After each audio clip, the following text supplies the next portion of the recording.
warri maqaa salafii inkaaru hundi isaanii ikhwaana.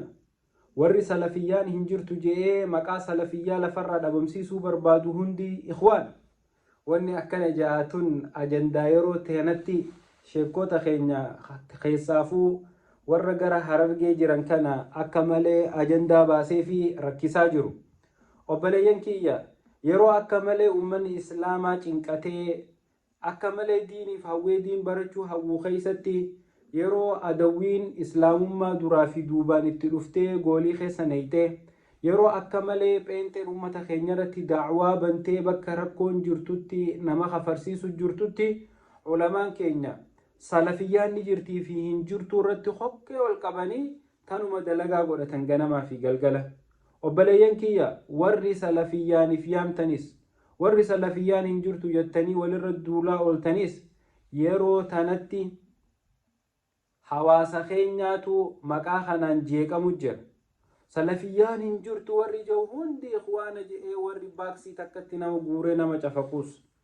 ya rabbi subhaanahu wa ta'aala salafiyyaa jahaa ifyaama, ikhwaana jahaa ifyaama, ahlu sunna wal jamaa jahaa ifyaama, maarree jahaa suufiyyaa ifyaama. rabbii nuun hin jenne huwa sammaakumul muslimuun. rabbi subhaanahu wa ta'aala muslima je'eennu yaame nuti ummata muslimaati. ummata laa ilaaha illallah muhammadun rasuulullah jee amanu. maqaaf hedduun rakkatina. lakki warri salafiyyaan hin jirtu jiru hunda ikhwaana jettee ummata sunnaa karaa salafaati irra jiru hunda fuute ikhwaana paartii siyaasaa takkaanuu salafiyyaa jaaddaa waan adda addaa tan biyya suudii tanatti kuuk taatee waan diin keessaa baatee siyaasaa qabattee mootummaa wajjiin wal seentee waan adda addaa waliin laaqu jirtu tanan gandallee hin rabbashina. diinni isin haareeni guyyaa keessaa fiddanii hawaasa Harargee barsiistan takka illeenuu hin jirtu. silaa sheekh Adam Tuulaa rabbi rahmata haa godhuu fi lubbuun jiraate dilli yaa'ii kun Harargee keessatti hin dhandhaaramtu. balaa sheekh Adam Tuulaa zamana dheeraa nurraa qabee taahun baranumaa arkine. yaa sheekan maqaa walii moggaastanii ishuun teessan maqumarratti walit duuluu taate. ummanni irra hedduun aqiidaa xixiqqoo hin beeku. aqiidaa ahlusunna wal jamaa'a aqiidaa salafaasan maqaa qofa yaammachuu miti, ahlusunnaa qofa ifiin jechuu miti.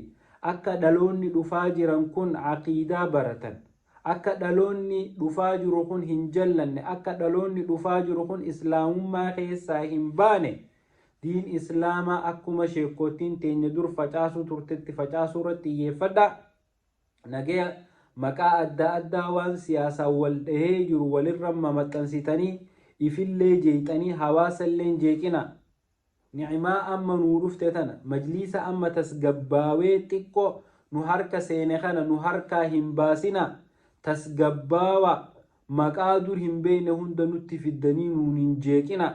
ikhwaanallee hin beeynu waan siyaasaan waliin lallaaqamtee deemtu tana hundallee nuti irraa qulqulluudha. obboleeyyan keenya nuti maqaa rabbi nu yaameen if yaamna. nuti ummata muslimaati achirra dhaabbachuu nu ni gayaati.